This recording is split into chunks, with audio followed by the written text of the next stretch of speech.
we're focused here about you and I, about we the people, and what we do to make this nation great.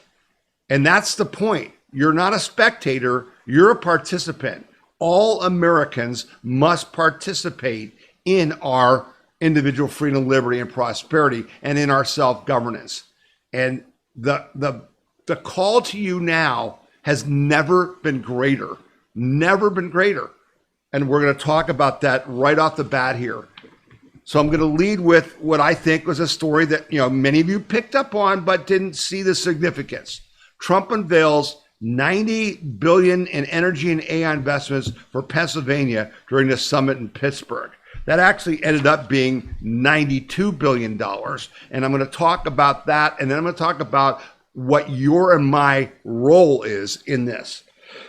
President Trump on Tuesday touted $92 billion in new private data center and energy investments as his administration seeks to boost the nation's power supply amid a push to rapidly develop energy-hungry artificial intelligence. Trump unveiled investments from 20 major energy and technology companies, including Google, CoreWeave, Blackstone, at Senator Dave McCormick's inaugural Pennsylvania Energy Innovation Summit in Pittsburgh.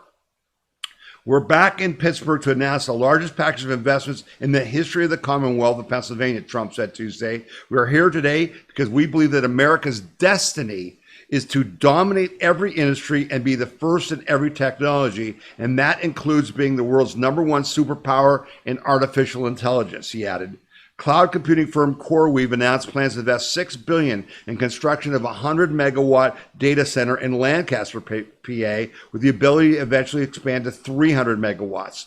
Google also unveiled a $25 billion investment in data center and AI infrastructure in the states covered by a regional grid operator based in the Midwest and Mid-Atlantic. The tech giant plans to invest another $3 billion in modernizing 2 hydroelectric power facilities in Pennsylvania as well. So you're going to see this isn't just about nuclear, it's about kind of everything. So there's hydropower.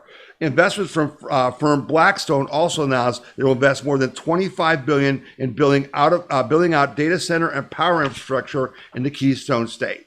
The Trump administration is increasingly focused on the need for more power to protect the electric grid from strain as it promotes rapid AI innovation. This technology requires vast amounts of energy, like double the energy we currently have. While the Trump administration has largely been focused on fossil fuels and nuclear energy while hampering wind and solar investments, featured at the summit include a mix of power sources. Homer City Redevelopment will purchase $15 billion worth of Pennsylvania's gas for power plants. Energy Capital Partners will put $5 billion into a data center and will also develop community solar projects. So you see, we have hydro, we have gas, we have nuclear, etc. The report found the Department just released a report that I talked to you about last week that said we are in major danger of power blackouts in our country because of our growing need for energy, and the fact that since Obama, since the climate commies funded by the Chinese have handicapped not only us, but all of the West by this nonsense about global warming and the dangers of climate and all that stuff, they've handicapped us. So now we're in a hole. So that's what you need to understand. That's what everyone you knows need to understand. Things aren't okay. Things are not okay. We've got major problems. Our grid is old, and we've only built 2 nuclear power plants in 30 years. We've got to hit this hard, and you and I have to play a role.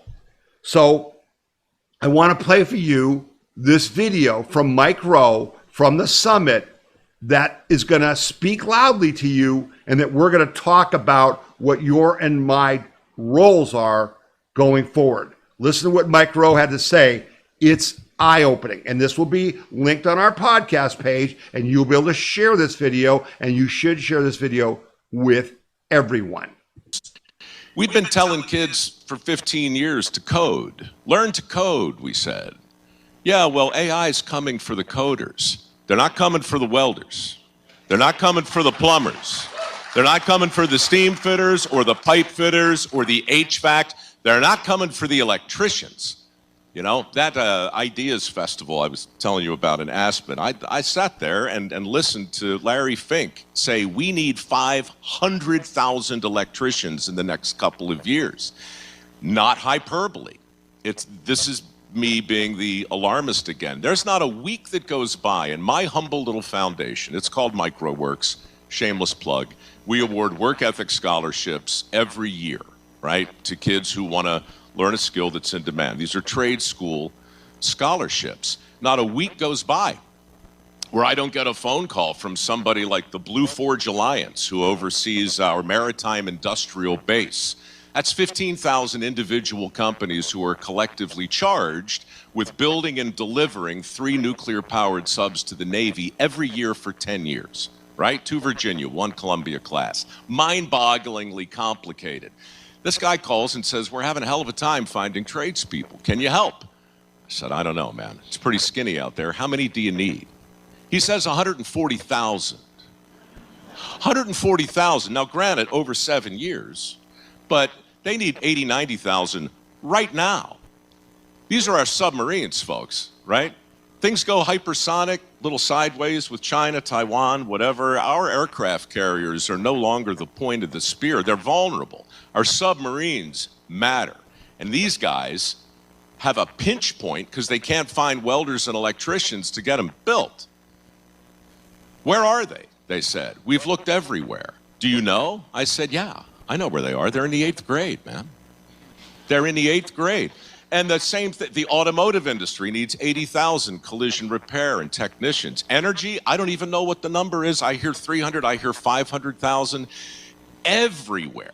So, not to filibuster, but that's the underlying thing that I just really hope people take from this conference. There is a clear and present freak out going on right now. I've heard from 6 governors in the last 6 months. I've heard from the heads of major companies in the country. It's like a memo has gone out. And people are realizing, you know something?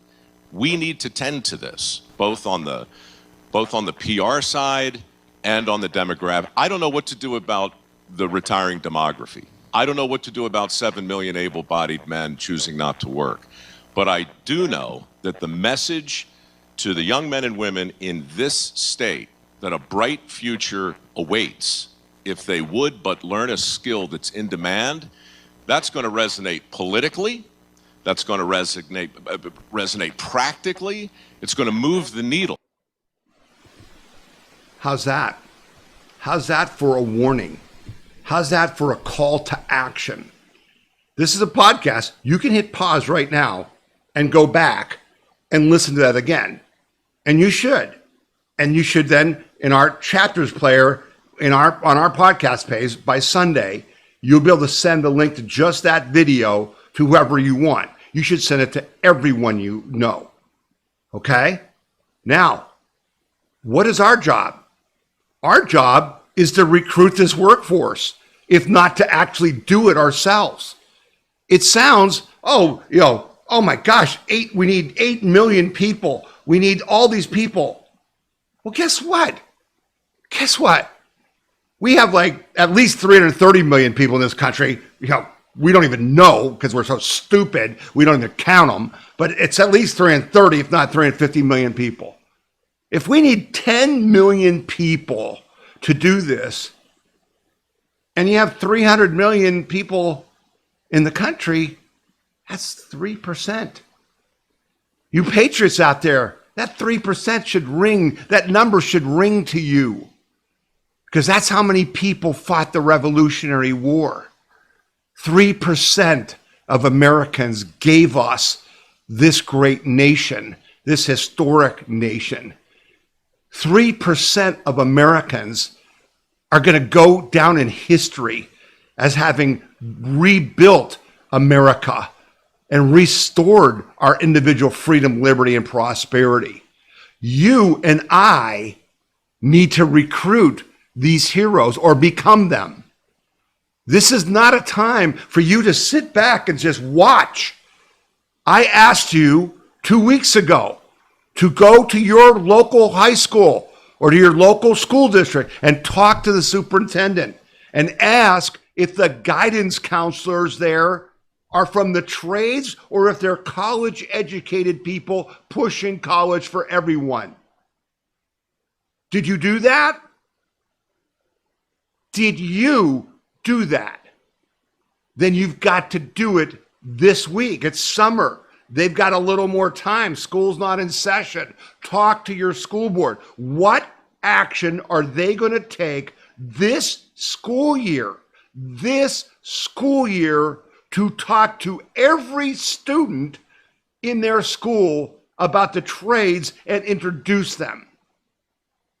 You must demand answers. Your taxes fund them. This is the major challenge for our nation right now. But here's the good news. You don't need to go to college for 4 years to learn how to weld. You don't need to go to college for 4 years to learn how to do HVAC. Most of those programs are like a 6-month training program with an apprenticeship. And believe me, there's plenty of apprenticeships because Mike Rowe just told you about the hundreds of thousands of jobs that are needed. We not only can do this, we must do this. You and I and we the people must do this or we're in serious trouble. We've got major enemies, primarily the communist Chinese, who want to destroy us and have come this close to destroying us, which I've talked to you about in this podcast for years. But we're not safe until we can manufacture the things we need to protect ourselves, to feed ourselves, to defeat our enemies. We have to be like our hair is on fire. And we have to recruit the Rosie the Riveters and the other American heroes who came to America's aid, personally, individually, contributing their part to save our nation when we were in danger in World War II, during the Civil War. Our time is now. Your time is now. And Trump is creating the environment, and Mike Rowe is sounding the alarm, but you and I can do this. Trump can't do this. Nobody but us can do this. We, the people, must do this. Am I clear? Do you get it? So how many people did you talk to about the trades in the last couple months when I've been talking about this?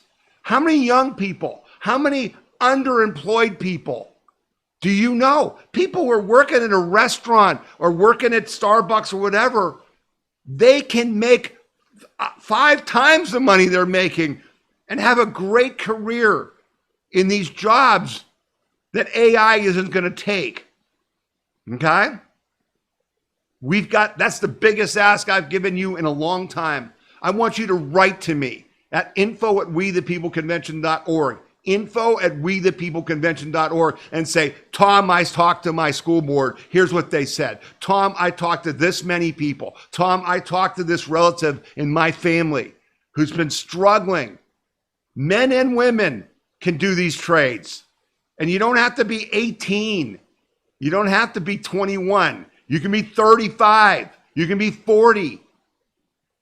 They just need to understand that there's a purpose for them in this world right now, in our country right now.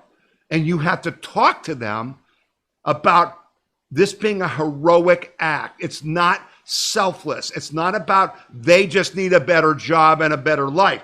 They do, but it's bigger than that. It's about that flag. It's about us collectively. And Mike Rowe's big on stories. You got to tell them the stories about people that you know were in the trades who make good money and can't find workers and are looking for them. Tell the story. You can do it. I know you can do it. We've done amazing things in the last 16 years, including save our nation. But we have work to do.